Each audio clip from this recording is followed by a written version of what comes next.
이 말씀은 고린도 후서 5장 1절로 8절이 되어 있습니다. 제가 받들게 드렸습니다. 우리가 아는 것은 만일 땅에 있는 우리의 장막집이 무너지면 하나님께서 지으신 큰 집, 즉 손으로 짓지 아니한 하늘들에 있는 영원한 집이 있다는 것이라. 정녕 우리가 여기에서 신음하며 하늘에서 오는 우리의 집으로 옷 입게 되기를 간절히 바라나. 만일 우리가 옷 입고 있다면 벗은 채로 발견되지 아니하리라. 이 장막집에 있는 우리가 짐을 지고 신음하는 것은 벗으려는 것이 아니라 옷 입혀지고자 함이니 이는 죽을 것이 생명에 의하여 삼켜지는 것이라. 이제 이것을 위해 우리를 만드신 분은 하나님이시며 그분께서는 또한 우리에게 성령의 보증을 주셨느니라. 그러므로 우리는 몸에 있는 집에 거할 때 주로부터 멀리 떨어져 있다는 것을 알면서도 항상 자신에 차 있으니 이는 우리가 믿음으로 행하고 보는 것으로 하지 아니함이라. 우리가 자신에 차 있으니 정녕 몸에서 떠나 주와 함께 있는 것을 오히려 더 원하노라. 오늘 말씀의 제목은 하늘의 영원한 집이라는 제목으로 강론을 드리겠습니다. 우리가 지상에서 사는 동안에 경험하는 모든 일들은 영원한 것들의 모형이 되는 것입니다. 또 예표가 될 수 있습니다. 이 세상은 영원한 세계에 대한 힌트로 가득 차 있습니다. 하늘나라와 천국의 힌트들, 또 영원한 저주와 멸망에 대한 예표와 암시들 또한 우리가 찾아낼 수가 있는 것이죠. 진화론의 그 빅뱅의 원리를 아시죠? 우주의 처음, 우주의 시작은 대폭발이었다. 이렇게 말하고 있습니다. 최초의 우주 대폭발설은 이 세상의 모든 것들을 사고로 인한 결과물로 믿게 만드는 이 세상 신의 속임수라고 할 수 있습니다. 그래서 우리가 사는 이 땅, 이 지구도, 세상도 우연히 만들어진 그런 결과물이다. 이렇게 가설을 내놓고 있습니다. 그걸 믿죠, 사람들이. 가르치고 있고. 어떤 순례자가 황량한 눈 벌판을 헤매고 있었습니다.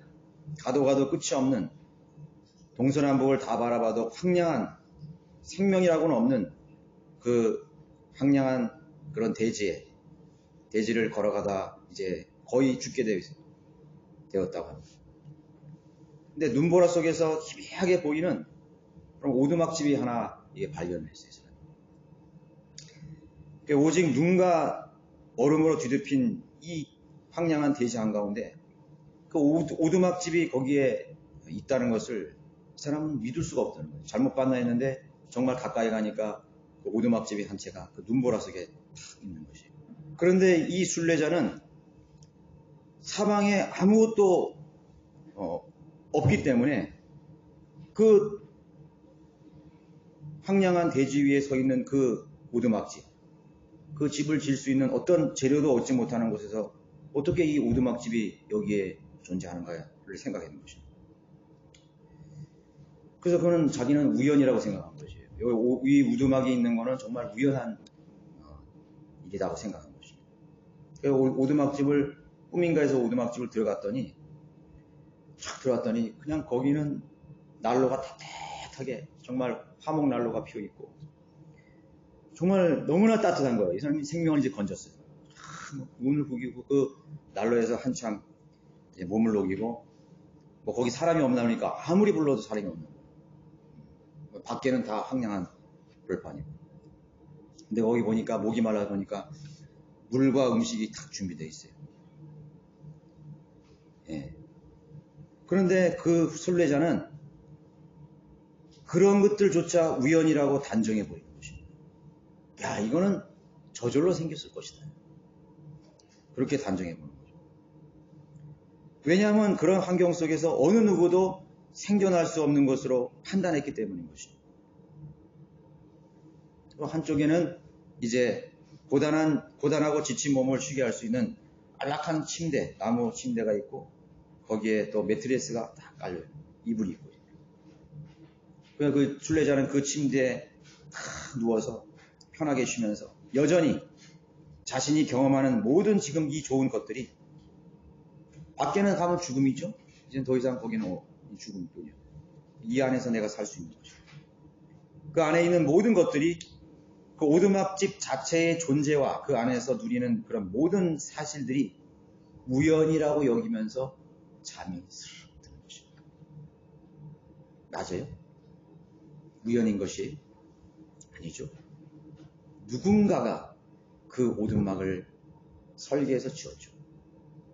그리고 그 누군가가 어디에 있는지는 모르지만 그건 절대로 사고의 결과가 아니에요. 그냥 홍수로, 우연으로 만들어진 오두막이 아니는 거죠. 불이 지펴 있고, 물이 데워져 있고, 침대가 있고, 음식이 있는 것이. 누군가가 거기에 준비를 했다는 거죠. 그 누군가에 대해서는 몰라. 누가 여기에 살았는지, 그 사람이 여기서 뭘 하고 가서 죽었는지, 아니면 먼 여행을 떠났는지, 아니면 금방 어디 여행을 떠났는지, 그건 아무도 몰라. 아니면 조금 후에 올지 몰라. 그렇죠? 조금 뭐 며칠 갔다 올 수도 있어. 그건 아무도 몰라. 근데 이 순례자는 모든 것이 우연이라고 생각하면서 거기서 잠이 드는 것이. 이 이야기는 제가 그냥 지어낸 창작 스토리입니다. 이 오두막 집을 인류가 살고 있는 이 세상 한번 지구라고 생각해 보세요. 딱 들어맞죠? 지구를 벗어나면 다 죽음이에요. 황량한, 여러분 비행기 고도가 8,000m에서 10,000피터 올라가는데 여러분 기장이 기내 방송하는 거 들어봤어요? 지금 몇천 피트 상공이고 밖에 온도는 영하 50몇 도입니다. 들어봤죠? 영하 50몇 도래. 공기도 없어. 10,000m 엘리베이터보다 더 올라가. 공기가 없고 추워서 죽는 것이죠. 우리 이 땅 자체가 조금만 벗어나면 죽음인 것이죠. 어떻게 보면은 오두막을 벗어난 환경보다 더 황량하고, 그렇죠? 더 메마른, 생명이 존재할 수 없는 그런, 결코 생명이 존재할 수 없는, 반드시 죽는, 죽음이 있는 그곳이에요. 그런데 그 우주 한가운데 조그마한 오두막과 같은 정말 그 우리 땅, 이 세상을 하나님께서 딱 마련했어요. 모든 것이 우연이라고 생각하면서 잠에 빠지는 수많은 인류들이 있죠. 수많은 인류들이 없어요. 근데 그 오두막은 언젠가는 무너질 거예요. 그죠?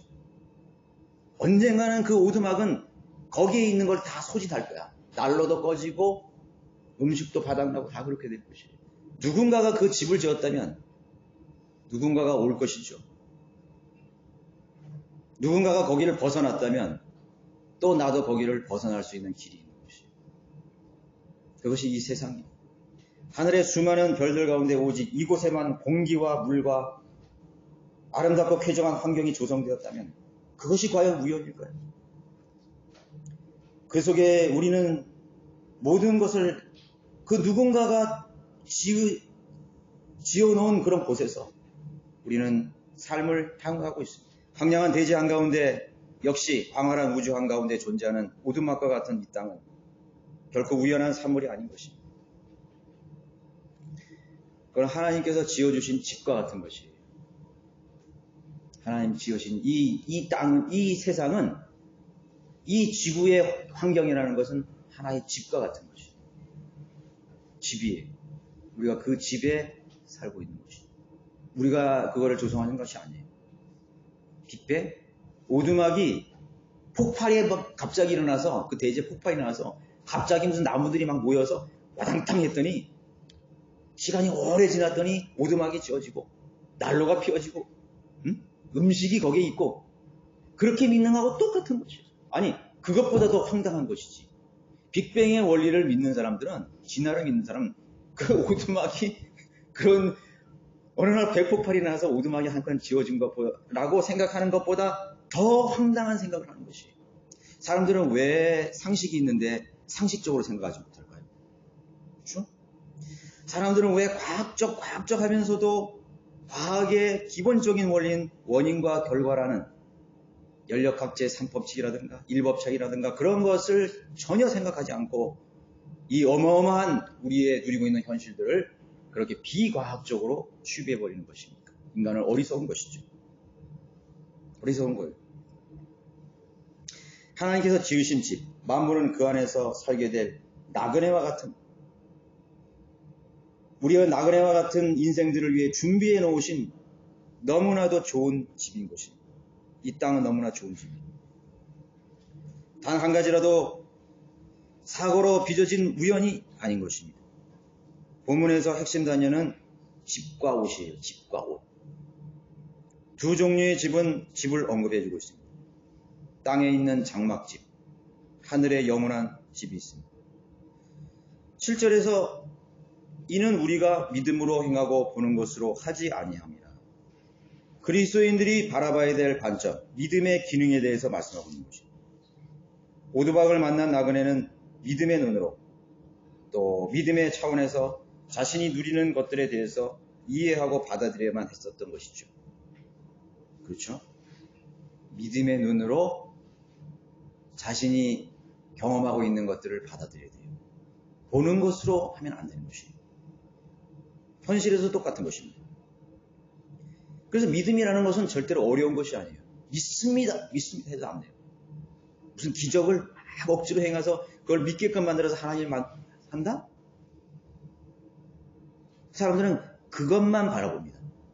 병 고치는 것, 병 고치는 곳에 하나님이 능력이 계시다. 병 고치는 곳에 성령님이 계시다고 생각하는 거예요. 그럼 그것을 떠난 모든 것에 대해서는 어떻게 생각할 거예요? 그래서 그런 사람들의 믿음을 보면은 좀 이율배반적이에요. 앞뒤가 안 맞아요. 예? 월요일에서부터 금요일까지 사는 삶하고 교회 예배당에 들어와서 무슨 치유나 또 여러 가지 축사나 그런 눈으로 보이는 이적과 기적을 따르는 사람들의 삶을 보면은 좀 모순된 것이 많이 있는 것입니다. 왜냐하면 하나님께서 요구하시는 그 믿음의 원리를 따르지 않기 때문인 것입니다. 믿음으로 행하고 보는 것으로 하지 아니함이라. 그래서 믿음은 어려운 것이 아니에요. 단순한 이해력인데 그 이해력을 가지고 성경은 명철이라고 설명해 주고 있습니다. understanding. 그거는 명철이고 이해력입니다. 이해했느냐? 그거 깨우쳤느냐? 이거입니다. 그게 믿음이에요. 그래서 하나님께서 명철과 지혜를 주면은 이해력이 생긴 것입니다. 하나님을 알 수 있는 진리의 지식이라는 것은 이해력이에요. 이거구나. 너무나 쉽고 간단한 것입니다. 하나님을 인식하고 성경을 받아들이는 문제는 단순한 이해력만 있으면 충분히 설명되어지는 것입니다. 우리가 다른 하나님께서 섭리로 보존한 성경을 받아들이는 데 있어서 어려움이 있나요? 그냥 이해하고 되는 거야. 하나님의 말씀 속에서 그대로 가르쳐 주신 하나님의 말씀에 대한 개념을 그냥 그대로 이해하면은 바른 성경을 받아들이는데 아무 구애됨이 없어요. 그러니까 인간이 마음으로 그걸 거부하려고 하기 때문에 그걸 이해를 할 수가 없는 거예요. 저도 아이들이 공부를 할 때 항상 너 이해해야 된다고 말하잖아요. 이해해야 된다. 이해해라. 그래서 잘 가르치는 선생님은 막 이렇게 우덕담으로 뭐 외우고 암기하고 이렇게 가르치지 않아요.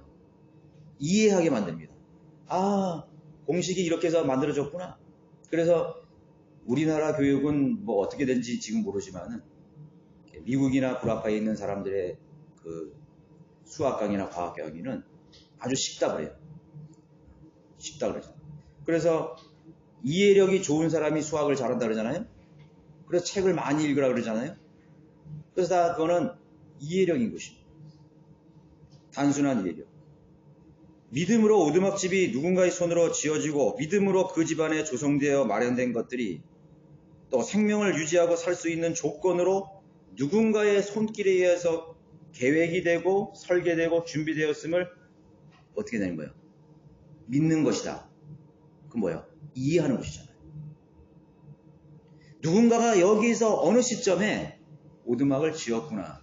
나는 그 사람을 보지 못했어. 그러나 나는 이해한 것이에요. 그게 믿음입니다. 성경은 모든 것이 믿음을 강조하는데 그 믿음은 바로 이해력입니다. 이해력이에요. 인류의 역사란 단순한 사실을 믿음으로 이해하지 못한 어리석은 인류가 거쳐온 스토리라고 할 수 있는 것이죠. 믿음이 없는 사람들의 이야기, 그게 스토리예요. 역사예요. 양심의 기능이란 믿음으로 가는 길을 알려주는 길잡이인 것이에요. 그래서 양심은 항상 이해에 초점을 두는 거예요. 우격다짐으로 믿으라 이런 게 아니에요. 양심의 길이라는 것은 이해력을 가지는 것입니다. 이해력에 호소하는 것입니다. 믿음으로 가는 길잡이입니다. 율법도 역시 믿음의 양심이 무엇인지 가르치는 원리인 것입니다. 그래서 선한 양심이라고 그러잖아요. 정상적인 양심, 순수한 양심. 예. 그래서 양심의 최고의 양심이라는 것은 결국은 하나님을 발견하는 것입니다. 하나님을 아는 것입니다. 하나님을 만나는 것입니다. 자신의 죄의 문제에 대해서 성경이 설명해 주는 것을 이해하고 받아들이는 것입니다. 세상이 그렇게 지어졌다는 사실을 믿음으로 이해했을 때는 역시 마찬가지로 그 하나님께서 육신으로 오셔서 우리의 죄의 문제를 해결해 주셨다는 것을 이해하는 것입니다. 그래서 여러분들이 설명만 해주면 그 사람은 절대로 핑계할 수 없어요. 나 그거 절대로 안 믿어져. 오두막집에 들어간 사람 똑같아요. 누가 이 음식을, 이 난로를 피웠다는 게 안 믿어져. 나 못 봤어. 나 못 만났어, 그 사람. 똑같은 것이. 만일 땅에 있는 우리의 장막집이 무너지면 집은 무엇인가요? 장막집이라고 그랬죠? 그 광야 가운데 이스라엘 백성들이 지은 그 텐트, 그 성막, 뭐 그런 비슷한 것들.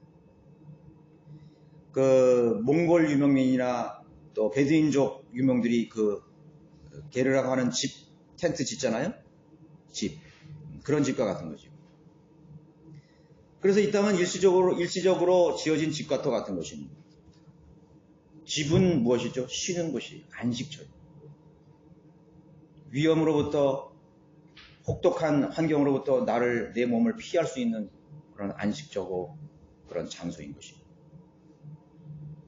하루를 마치게 되면 여러분 경험하죠. 내일마다 경험합니다. 모든 사람들은 자기 집으로 발걸음을 재촉합니다. 퇴근길이 있죠. 러시아워. 뭐 여기도 원주도 이제는 퇴근길 되면 차가 막 막혀요. 어디로 가는 거지? 다 어딘가 집으로 가는 거야. 집이 있어. 대도시에 저도 북한산에 그 전에 몇 번 올라가면, 밤에 올라가면 서울 시내 야경이 쫙 보이는데 그 집이 다 사람들이 그렇게 낮에는 길거리에서 밖에서 인산진을 이루다가 모두 다 해가 지고 추워지면은 다 집으로 가게 되는 거예요. 퇴근을 하죠. 고단한 노동, 업무, 활동을 마치고 각자 집으로 발걸음을 지죠. 우리 그런 노래도 있잖아요. 먼 곳에서 나를 오라 해도 내 쉴 곳은 작은 집, 내 집뿐이니. 집이 최고라죠. 우리 여행하고 그러잖아. 야, 집이 최고다. 근사한 호텔에도 자보고 펜션에도 자보고 또 어떤 사람들은 캠핑도 가요. 캠핑 가면 처음에는 갈 때는 들뜨고 재밌지만은 며칠 지나면 너무 힘들고 또 구차한 삶이죠. 야, 집에 가고 싶다. 아마도 여행을 하는 이유 중에 그런 목적을 가진 사람은 그건 없지만 사실은 여행을 하면서 내가 집이 좋았구나라는 거를 재인식하는 시간일 수도 있어요. 그죠? 네. 여러분 수련회만 가도 잠이 안 오잖아요. 어떤 분은 여기도 계시죠? 낯선 곳에 머리를 놓으면 깊은 잠을 잘 수가 없어요. 우리 마찬가지. 저도 자긴 자는데 사실은 깊은 잠은 못 자요. 그냥 집이 제일인 것이. 집이 없는 사람도 있죠. 집이 없는 homeless people.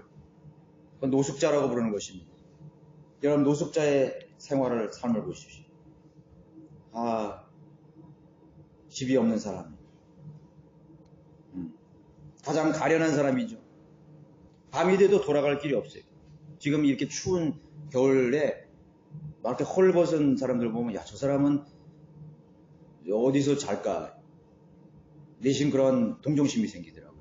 저 사람 집은 어딘가? 밤 되면 어디서 사는가? 이 추운 겨울에 어디 가서 저 사람은 기거할까?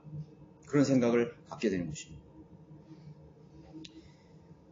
지구는 황량한 우주 속에 인류가 거하는 집과 같은 것이죠. 이 집은 임시적인 장소입니다. 그야말로 육신의 장막이죠. 모든 생명체들, 짐승들도 집이 있습니다. 새도 둥지가 있고 물고기도 여러분 집이 있는 거 아시죠? 물고기도 다 집이 있습니다. 들짐승, 절벽에도 있고 나무 위에도 있고 또 굴을 파더라고. 여우나 아프리카의 그 하이에나 같은 경우는 굴을 파요. 굴. 늑대도 그렇고. 어떤 생명체든지 살아있는 것은 다 쉴 곳이 있고 안식처가 있습니다. 돌아갈 집이 있는 것이에요. 겨울 잠을 자기 위해서 또 동면에 들어가는 그러한 짐승들도 자기가 기거할 그런 집이 있는 것이에요. 여러분 그런 거 한번 생각을 한번 해봤나요? 저는 그 여름철에 그 장마철 있잖아요. 비가 막 장대 같은 비가 막 오고 막 또 태풍이 몰아치면 그 폭풍이 막 몰아치잖아요. 막 나무가 휘어지고 막 다 쓰러지고 이러는데 그 맑을 때 여러분들 그 모기라든가 하루살이라든가 그 연약한 벌레들 있잖아요. 그냥 후 불면 휙, 하리도 마찬가지잖아요. 그 선풍기 불어 대면 그냥 휙 날아가 버리는데. 그런데 그 셀 수 없는 벌레들이 다 어디에 갔는지 여러분 생각 안 해보셨어요? 그 잠자리들이 막 많은데 갑자기 폭풍우가 있어서 하는데 그럼 그거 다 죽었나? 그 잠자리들이 다 어디 갔어? 파리들이 어디 갔어? 그 모기들이 다 어디 간 거야? 우리가 생각해보면 다 죽었을 거 아니에요. 그냥 장대비 한번 확 맞아가지고 물에 처박히면 다 죽어버리죠. 살 수가 없죠. 그런데 맨날 며칠을 비가 왔는데 맑게 싹 또 개면 하늘에 그냥 잠자리들과 하루살이들과 뭐 온카양 벌레들이 또 나타나는 거예요. 땅에 기는 것들과 조그마한 미물들도 어디 있다가 왔다 갔는지 다 알거든요. 겨울이 제 아무리 혹독하고 추워도 봄이 되면 어디서 나타났는지 그것들이 다 소생해가지고 집에 있었다는 거지. 피난처가 있었다는 거야. 나를 숨겨줄 나의 피난처. 그래도 그들 각자의 생명체들 입장에서는 그것이 나의 집이야. 나의 안식처야. 내가 쉴 곳이야. 나를 보호해줄 요새야. 큰 산성이야. 아마 그들도 하나님을 그렇게 찬양했을 거야. 주는 나의 피난처요. 나의 요새시요. 나의 큰 산성이시라. 만물도 그렇게 찬양하고 있어요.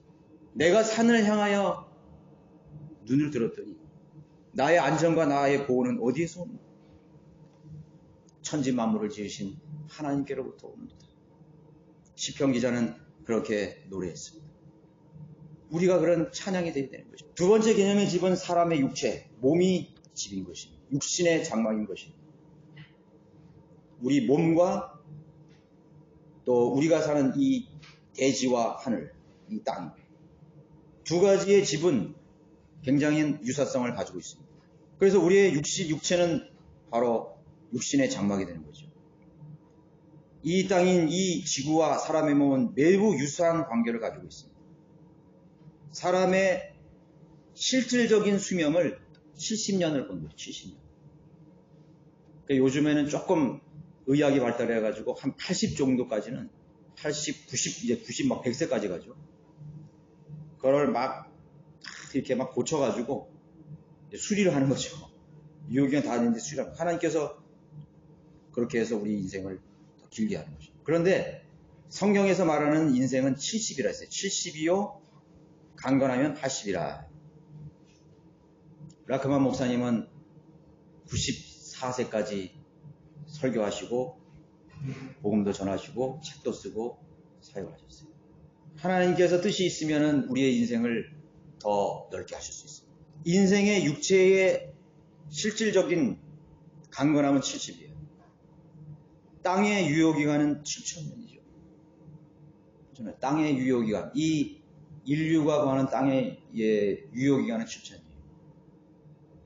지구과학에서 말하는 45억 년인 것은 첫 번째 창조, 우주가 물로 멸망하기 첫 번째 창조 이전까지를 넣었기 때문에 그런 것이에요. 그러니까 인류가 시작되는 이전에 문명세가 있었죠. 성경에 나와 있잖아요. 노아의 홍수 이전에 또 그 전에 그 창세기 1장 1절과 2절 사이에 어마어마한 일이 있었다는 것이에요. 그 기간이라는 것은 수십억 이상을 거쳐서 올라가는 거예요. 그러나 인간이 땅에서 에덴 동산에서 시작한 이 땅의 유효 기간은 7천년이라는 거죠. 우리 육체의 유효 기간은 70년과 유사한 관계를 가지고 있습니다. 지구의 70% 이상이 물이죠. 물로 덮여 있습니다.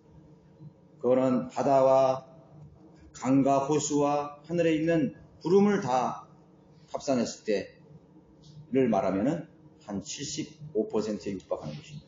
그거는 우리 몸의 구성분 성분의 수분, 피, 무슨 책 다 합쳐가지고 75% 말하잖아요. 유사성이 있죠? 하나님께서 그 집을 그렇게 만들어 놓은 거예요. 그래야 우리 몸에 수분이 빠지면 어떻게 돼요? 물을 먹잖아요. 조금만 빠지면 수분을 섭취하는 거예요. 수분을 조금이라도 우리가 탈라면 탈수 현상이라고 하죠. 탈수 현상. 수분을 섭취해야 되는 거예요. 이 하나님께서 우리에게 지어진 이 땅의 이 집은요, 마찬가지예요. 계속 그 물순환 체계로 만들어진 것입니다. 그러니까 비로 그 대지를 적시는 수분을 탈수 현상을 막아주는 거예요. 하나님께서 비를 내리고 이슬을 내리고 눈을 내리는 것은 탈수 현상. 여러분들 지하수 고갈된다 그런 말 많이 하잖아요. 지하수 고갈. 우리 육체가 몸에 수분이 빠지면 탈수는 똑같은 거예요. 농사도 안 되고 아무것도 안 돼요. 이상기온까지 생기는 거예요. 얼마나 좋아서 이렇게 몸하고 거의 흡사해요. 이 집이라는 게 똑같아요. 하나님께서 그렇게 조성해 주신 거예요. 우리 몸에 오장육부가 있죠.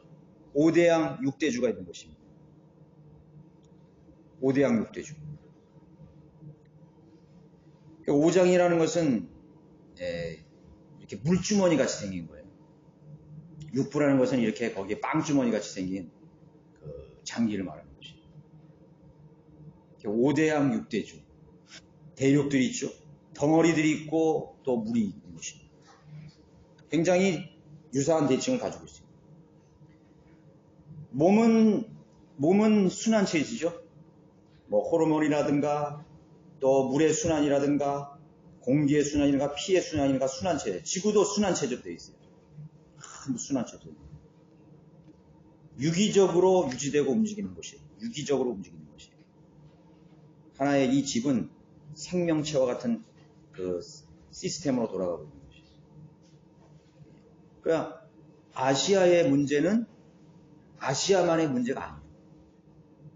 전 세계의 문제예요. 남미의 아마존의 밀림이 사라져가고 있다 그러죠.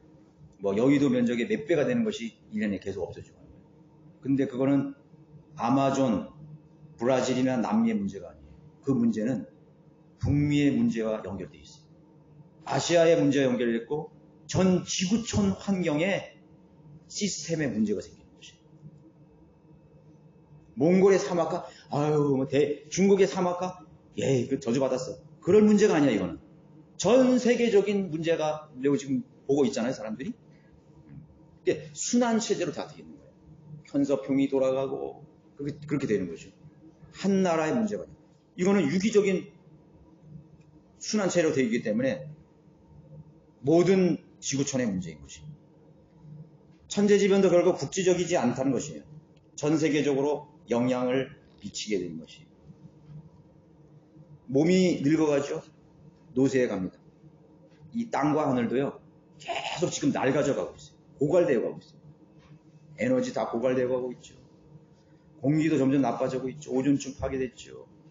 지금 바닷물 속에 지금 남태평양 한가운데에서는 우리나라 한반도만한 그런 쓰레기 그 섬이 하나 있다잖아요. 인공위성에서도 발견되잖아요.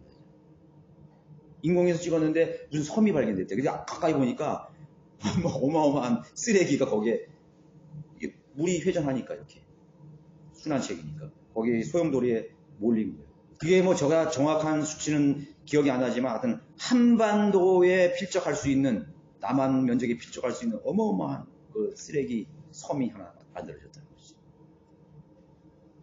낡아져가고 인류가 버리는 수많은 오물들이 바다로 다 흘러다니고, 폐수가 중국의 수많은 그 공장들이 그 폐수 화학 어디로 흘러가겠어요? 다 바닷물로 흘러가는 거예요. 점점 낡아져가고 있는 거예요.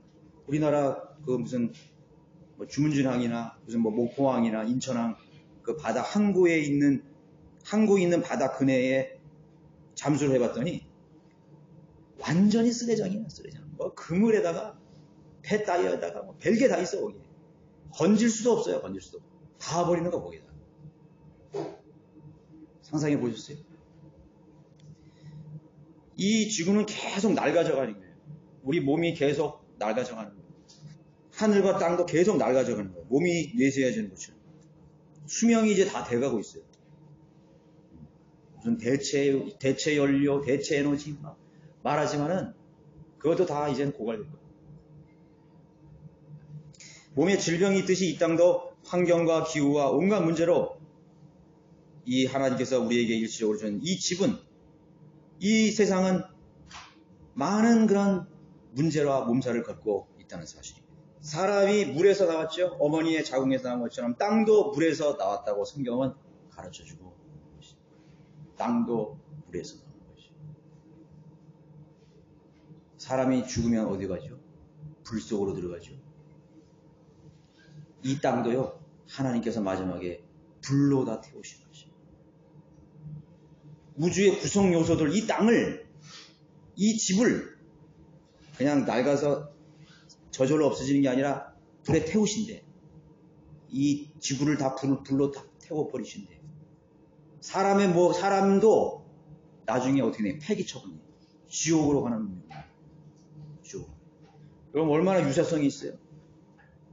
하나님의 집, 하나님이 일시적으로 지어진 이 집이 지금 뭔가 잘못되어 갔다는 것을, 그게 이 세상이, 그게 집이에요. 소망이 있습니까? 자, 하늘에 있는 영원한 집이 있다고 또 하나님 가르쳐 주십니다. 야, 이 집이 마지막 내가 거할 집이고, 내가 마지막 여기에 기거할 내 육신이 내가 끝인 줄 알았는데, 성경을 보니까, 야, 우리가 다시 입을 새 몸이 있대. 새 옷이 있다는 거야. 우리가 영원히 인류가 가야 할 새 집이 있다는 거야. 하늘에 있는 또 집이 있다는 것이지. 여러분, 하나님께서 만드신 이 땅이 얼마나 아름답고 처음에 만들었어요. 아름다웠어요. 그 아름답게 지어진, 너무나 조화롭게 지어진 이 집을 만드신 하나님은 얼마나 더 위대하게 그 집을 또 지으실 수 있겠어요. 이 땅이 결코 우연이 아니라면 어쩌면 모르죠. 그 오두막 주인은 그 집을 그냥 내버려 두고 또 새 집을 지으러 갔을지 몰라. 안 그래요?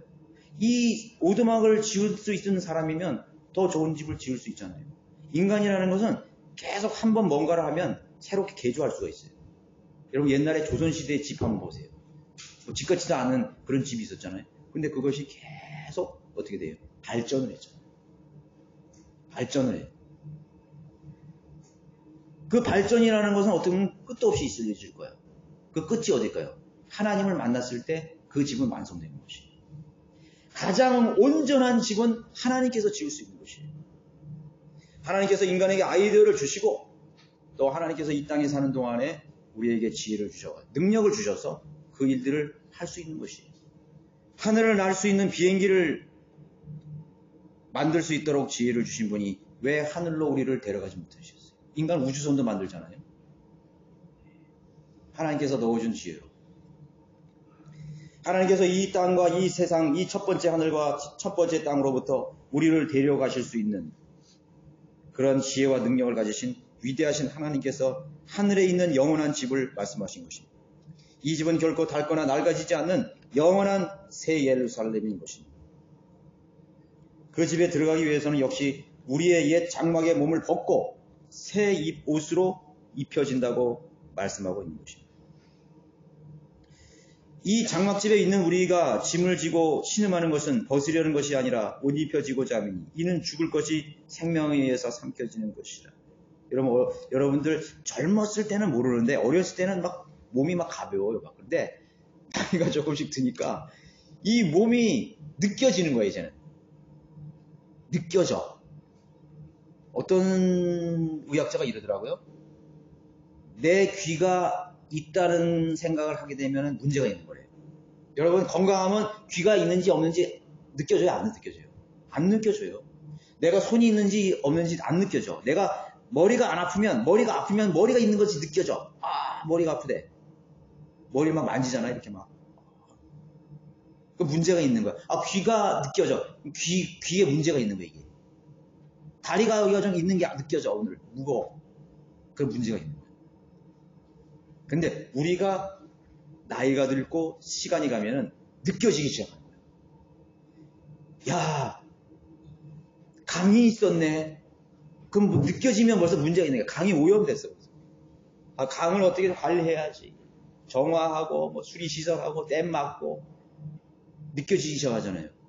이제 시간이 가면 갈수록 우리 몸이 느껴지기 시작하는 거야. 여기 나와 있잖아요. 그래서 짐을 지고 신음하는 것은 벗으려는 것이 아니라 옷 입혀지고자 하느니 이는 죽을 것이 생명에 의해서 삼켜지는 것이라. 새로운 옷으로 갈아입을 시간이 다 되었다는 것을 말하는 것입니다. 갈아입을 시간이 다 되었어. 이 세상도 바뀔 그런 시점이 된 것이에요. 그래서 우리는 옛 장막의 몸을 벗고 새 옷으로 입혀져서 그 몸으로 들어가는 새 예루살렘에 들어가는 것입니다.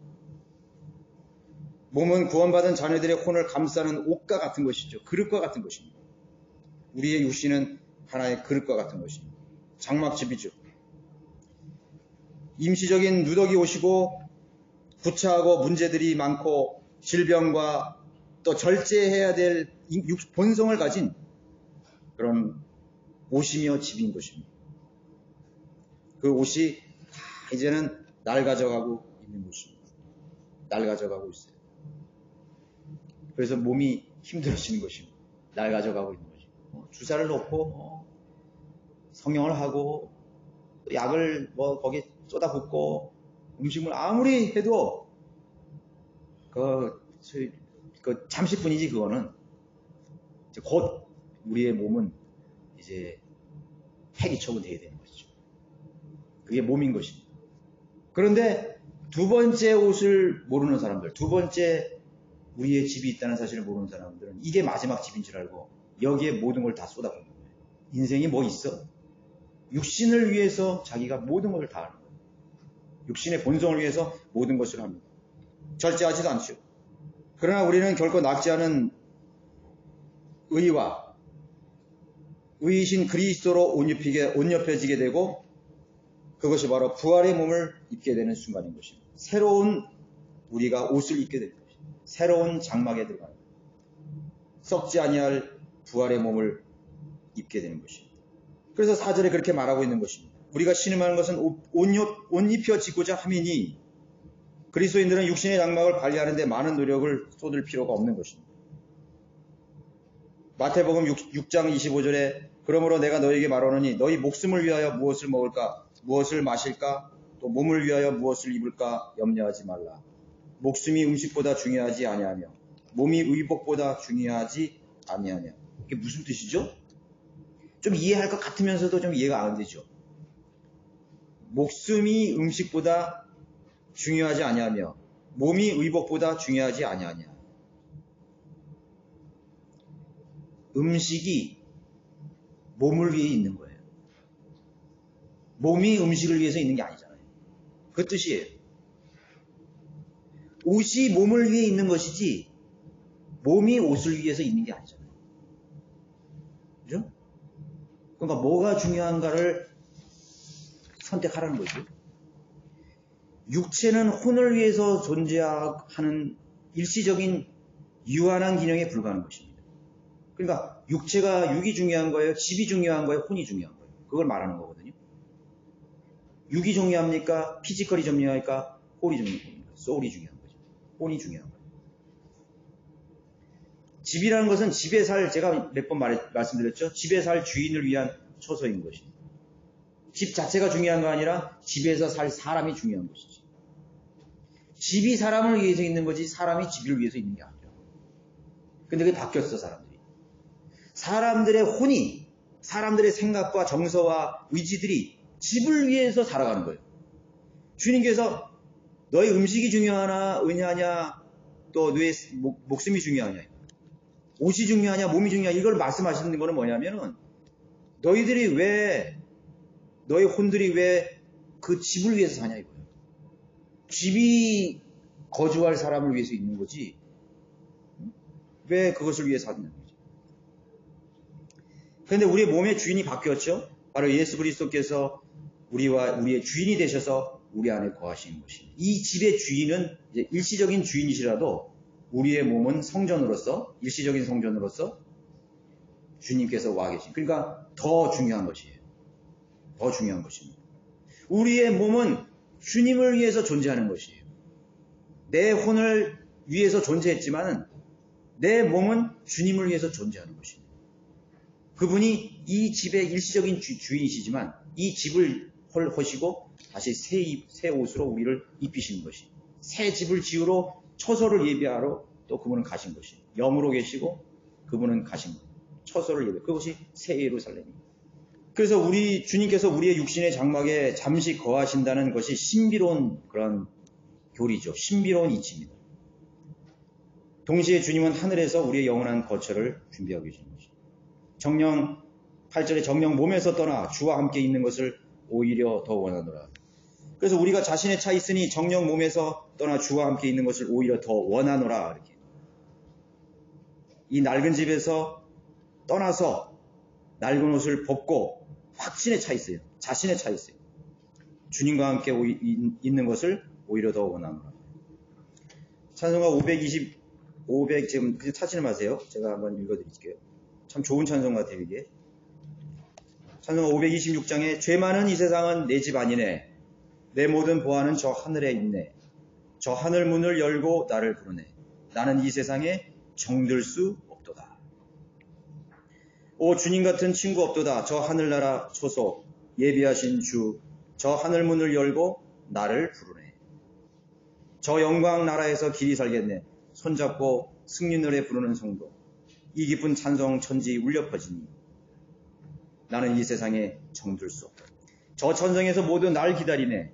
주 예수 피로 정결함 받은 성도 늘 기쁜 찬양하며 날 기다리네. 나는 이 세상에 정들 수. 얼마나 아름다운 찬송입니까? 어느 시인의 시 한 편을 제가 여기에 발견했는데요. 이 사람이 뭐 성경을 알았는지 몰랐는지에 대해서는 잘 모르겠어요. 소풍이라는 시입니다. 소풍이라는 시. 나 하늘로 돌아가리라. 새벽빛과 닿으면 쓰러지는 이슬 더불어 손에 손을 잡고 나 하늘로 돌아가리라. 노을빛 함께 단 둘이서 기슭에서 놀다가 구름 손짓하면 나 하늘로 돌아가리라. 아름다운 이 세상 소풍 끝나는 날 가서 아름다웠다라고 말하리라. 천상병의 시. 마지막 대면에 참 마음을 딱 멈추게 하네요. 아름다운 이 세상 소풍 끝나는 날 나는 가서 아름다웠다고 말하리라. 이 세상의 삶을 마치고 그 이 세상의 삶은 잠깐 있는 소풍과 같다고 표현합니다.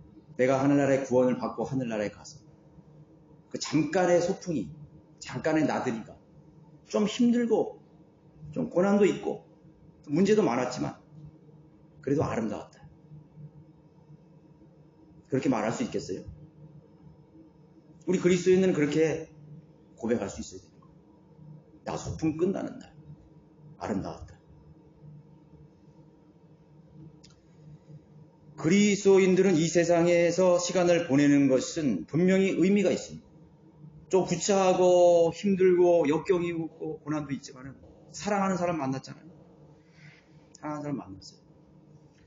또 하나님께서 마련해 주신 그런 환경을 우리가 향유하고 누렸잖아요. 거기 많이 배웠잖아요. 인생의 생애 동안에 우리 많이 배웠어요. 우리 그리스도인의 삶이라는. 또 우리가 소망을 함께 가진 성도들과 가족들과 함께 서로 세워주고 끌어주고 격려하면서 지나왔던 그런 세월이 있잖아요. 아름다웠다. 그 고난을 함께 했던 그 전우들처럼, 맞죠? 잊지 못할 그런 믿음의 선한 싸움을 싸워왔던 그런 믿음의 성도들, 친구들. 정말 우리의 삶은 아름다웠다. 그렇게 말할 수 있어야 되는 것입니다. 그리스도인으로, 하나님의 자녀로, 하나님의 일꾼이요 또 청지기로 부르셔서 우리를 이 생애를 잠깐 살게 하신 이유는, 하나님께서 우리를 이 땅에서 그저 우리의 잠시 있을 육신의 안락을 누리고 부를 축적하고 일락을 위해서 성공을 하고 또 더 나아가서 땅을 정복하고 제국을 건설하라고 우리를 부르신 게 아니에요. 절대로. 그걸 위해서 우리가 부르라고 하는 게 아니에요. 무슨 기업을 해서 성공을 하고 주식을 많이 눌리고 뭐 집을 두채 셋째 그렇게 가져서 그런 식으로 그렇게 하기 위해서 우리를 부른 게 아니에요. 우리가 이 세상에 무슨 영웅이 돼서 정복자가 되어서 제국을 건설하고 그렇게 하기 위해서 우리를 부르신 게 절대로 아니에요. 그런 잠시 있을 땅의 장막이고 다 부질없는 것이에요.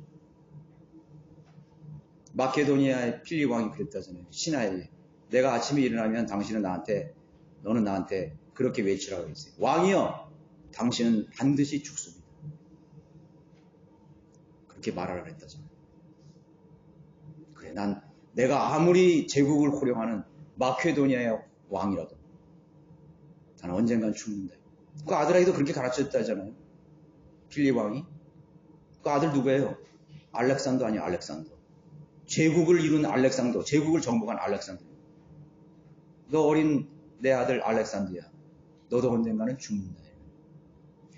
분명히 알렉산더가 32살 때 페르시아를 원정하고 돌아오는 길에 죽어가면서 아버지의 유언을 기억했을 거예요. 그래, 내가 여기서 죽는구나. 제국을 정복해봐야 무슨 소용이 있어요. 부질없는 일이죠. 그러나 소망을 가진, 진리를 가진 성도들은 영원히 움직이지 않는 나라, 영원한 우리의 안식처, 영원한 우리의 집, 영원한 우리의 요새, 주는 우리의 구원이시요, 방패시요, 우리의 집이시요, 산성이시요, 높은 망대시요, 구원의 뿌리요. 왜 시편 기자가 그렇게 여러 번 하나님을 노래했을까요? 그것이 우리의 찬양이 되어야 되고 우리의 고백이 되어야 되는 것입니다.